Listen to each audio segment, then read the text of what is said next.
안녕하세요. 화장품 공부하는 선생님 지한쌤입니다. 오늘은요 화장품법 시행령을 한번 오늘 이 시간 안에 한 번에 쫙 한번 볼게요. 왜냐면 시행령은 정말 짧아요. 내용이 별로 없습니다. 그래서 시행 규칙이 정말 긴 거지. 그래서 법제처 사이트를 제가 이렇게 가져와 봤어요. 그래서 시행령을 직접 날것으로 한번 보려고.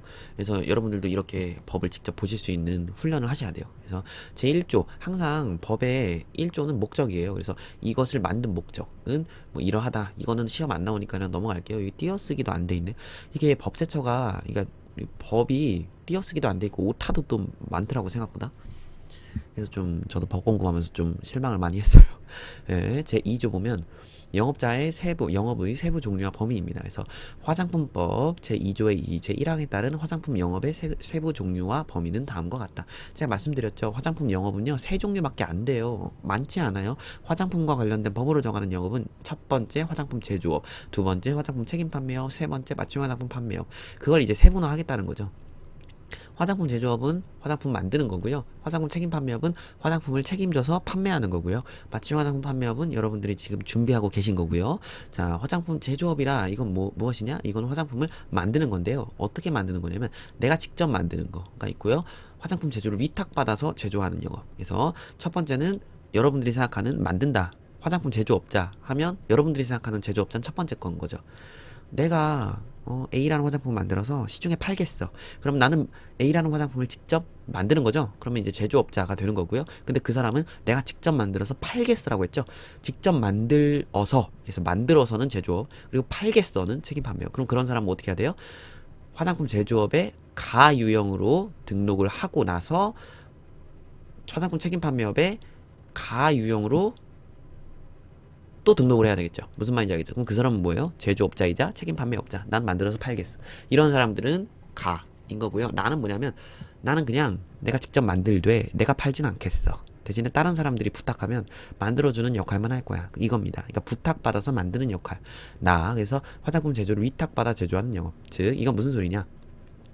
화장품 책임 판매업자가 자기만의 화장품 팔고 싶지만 제조업 이 시설이 굉장히 방대하죠. 공장이 너무 크고 들어가는 돈도 너무 초기 자본 비용이 너무 많이 들어가요. 공장이 그 교반기도 조그만한 거 봤더니 하나에 1,000만 원, 1,500만 원 하더만. 그래서 너무 비싸니까. 그래서 이제 책임 판매업자가 나니 그럴 돈은 없고 그냥 A 원료, B 원료, C 원료 어쩌고저쩌고 쭉쭉쭉 해가지고 한 50가지 원료를 내가 레시피를 만들었어. 이 레시피대로 화장품을 만들면 좋겠는데 그러면 제조업자 위탁 제조업자에게 가야겠군 해가지고 위탁 제조업자 이 나유형의 제조업자한테 가가지고 저 이거 화장품 이것 좀 해주세요. 제가 만들어준 이 백과사전대로 그대로 이제 화장품을 그대로 만들어주세요. 이렇게 하는 거죠. 뭔 말인지 알겠죠? 그래서 이건 나는 부탁받아서 그런 하는 영업, 부탁받아서 만드는 영업, 그리고 다는 화장품의 포장만을 하는 영업인데 이 포장이라는 건 1차 포장만 해당합니다. 2차 포장은 아니에요. 1차 포장은 그 화장품이 맞닿아 있는 포장을 얘기하는 거죠. 그래서 화장품의 포장, 충전이라고 하잖아요. 충전만 하는 영업. 이것도 제조업자입니다. 그래서 화장품 벌크를 이제 뭐 화장품 튜브에다가 쭉 짜 넣는 일, 그런 거. 2차 포장은 아닙니다. 2차 포장은 박스에다가 넣는 거죠. 박스에 넣는 거는 그거는 알바생들도 다 할 수 있는 것이기 때문에 그래서 화장품의 포장을 하는 영업도 제조업이지만 2차 포장은 예외다. 화장품 책임 판매업도 네 가지로 나뉘는데요. 첫 번째, 내가 직접 만들어서 팔겠어. 에서의 그 팔겠어. 내가 직접 제조해서 유통 판매하는 영업. 그리고 두 번째, 화장품 제조업자에게 위탁해서 제조되는 화장품을 유통 판매하는 영업. 아까 전에 얘랑 같이 제가 얘랑 얘랑 같이 세트라고 했죠. 그리고 수입된 화장품을 유통 판매하는 영업. 이것도 역시 그러니까 유통하거나 판매하는 사람들은 다 책임 판매업자인 거예요. 그리고 수입 대행 거래를 목적으로 화장품을 알선 수여하는 영업. 뭐라 그러죠 이거를? 저기 카페 같은데 네이버 카페나 이런데 뭐 수입 대행 막 이런 얘기 하잖아요. 그래서 뭐 같이 공구해요 막 이런 글 많지만 그죠? 이런 수입 대행형 거래는 전자상거래만 해당합니다. 그래서 전자상거래 컴퓨터로 전자상거래 하는 거 그게 이제 수입 대행 거래를 목적으로 화장품 알선 수여하는 영업 다 화장품 책임 판매업입니다. 그리고 맞춤형 화장품 판매업은 그냥 여러분 너무 많이 보셨으니까 읽어보세요. 이거는 그냥 뭐 너무 많이 보셨죠? 이거는 그래서 그냥 한번 읽어보시면 다 압니다. 이거는 맞춤 화장품 그 고객의 맞춤형 니즈를 통해서 고객 그 한 사람만을 위한 화장품 맞춤 화장품 판매업. 지금 보면요 16조까지 있나? 그랬던 것 같은데 제 기억으론 그러네. 16조까지 있어요, 시행령이. 근데 2012년 개정으로 다 삭제됐어요. 사실상 16조가 아니에요, 실질적으로. 왜냐면 3조, 4조, 5조, 6조 다 삭제됐죠. 내용이 없어요, 사실. 엄청 많이 삭제돼가지고. 그래서 11조로 갈게요. 바로 과징금의 산정 기준. 과징금의 산정 기준은 과징금의 금액은 위반 행위의 종류, 정도를 고려해서 총리령으로 정하는 업무 정지 처분 기준에 따라 별표 1의 기준을 적용해서 산정하되, 과징금의 총액은 얼마를 초과해서는 안 된다? 10억을 초과해서는 안 된다. 이거 일단 알아두시고요. 과징금과 과태료가 있는데, 과태료는 100만 원을 초과해서는 안 되고요. 과징금은 10억 원을 초과해서는 안 됩니다. 이거 여러분 구별해서 외워두시고요. 그리고 제가 과징금 어떻게 산정하는지 영상 따로 올려드렸죠. 그거를 여러분들이 꼭 참고하셔서 과징금을 어떻게 산정하는지를 알아두시면 좋을 것 같고요.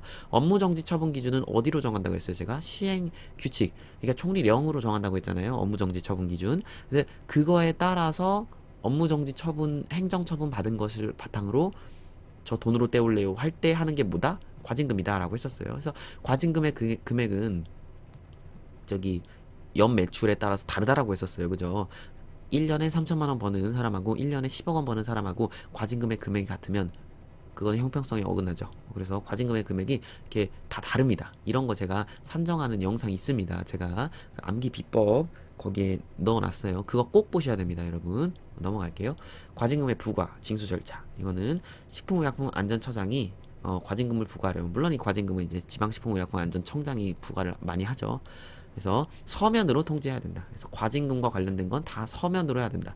서면 동그라미 별표입니다. 서면이란 것도 알아두세요. 과징금은 서면으로 통지한다.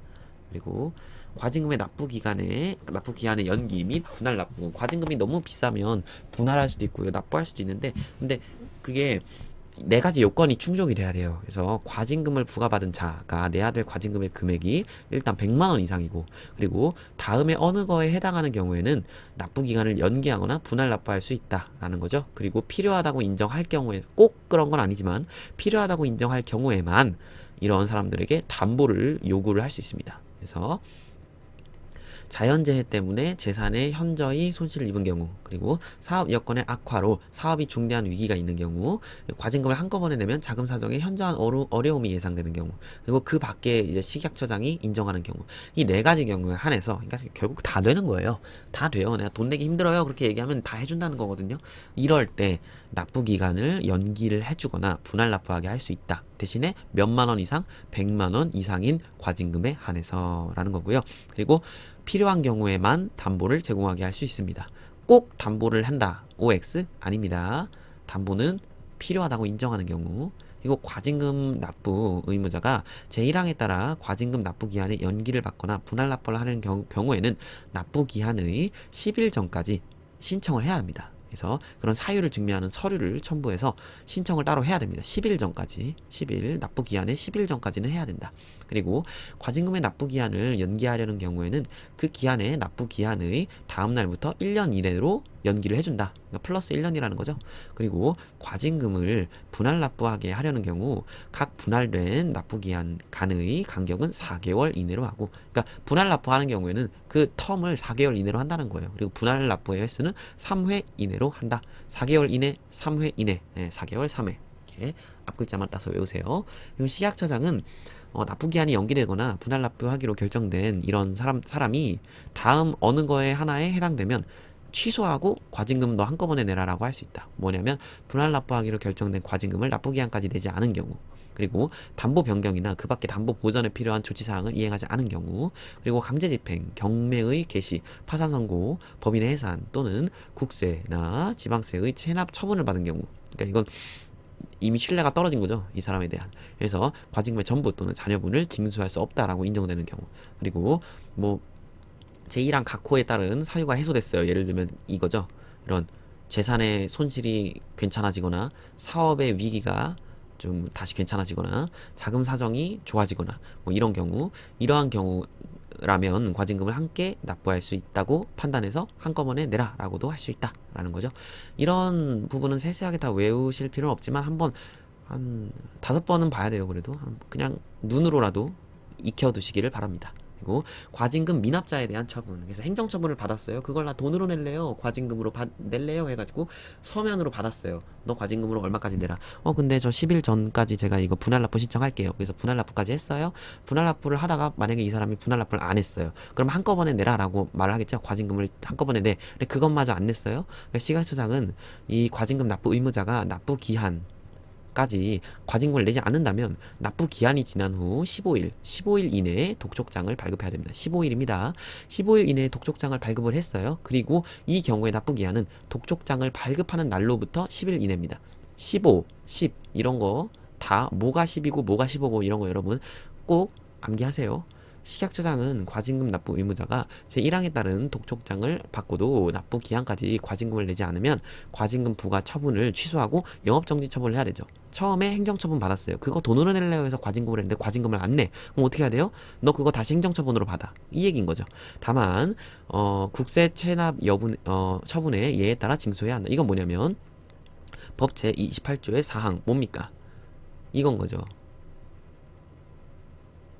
폐업 한 경우 이런 경우에는 폐업을 해버렸어요. 그러면 행정처분 아예 못하죠. 영업 정지해 했더니 영업 정지를 하고 싶은데 영업 정지를 하고 싶지만 영업 정지를 할 뭐 슈퍼가 없네요. 뭐 이런 거잖아요. 그럼 어떻게 해야 돼? 폐업을 해서 없습니다. 이렇게 하면 어떻게 해야 돼요? 국세 체납 처분의 예에 따라 징수를 해야 되겠죠. 이게 뭐예요? 빨간 딱지 집에 빨간 딱지 붙이는 거라고 했었죠.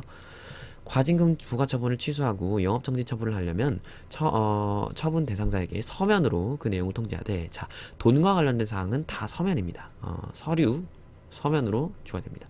그리고 법 제28조의 제2, 제1항에서 대통령령으로 정하는 사항이란 다음의 사항 이게 뭐냐면 위반 사실의 공표. 그래서 식약처장은 여러 가지 사항에 따라서 행정처분이 확정된 자에 대해서 이 영업자는 이러이러해서 행정처분을 받았습니다. 라는 그 공표를 할 필요가 있어요. 공표를 꼭 해야 되는 건 아니지, 이제 할 필요가 있는 경우가 있죠. 그래서 국민들이 이걸 알아야겠다. 이 영업자가 사기꾼이라는 걸 알아야겠다. 뭐 이런 경우에 식약처장 혹은 지방식품의약품안전청장이 이런 것을 공표를 하죠.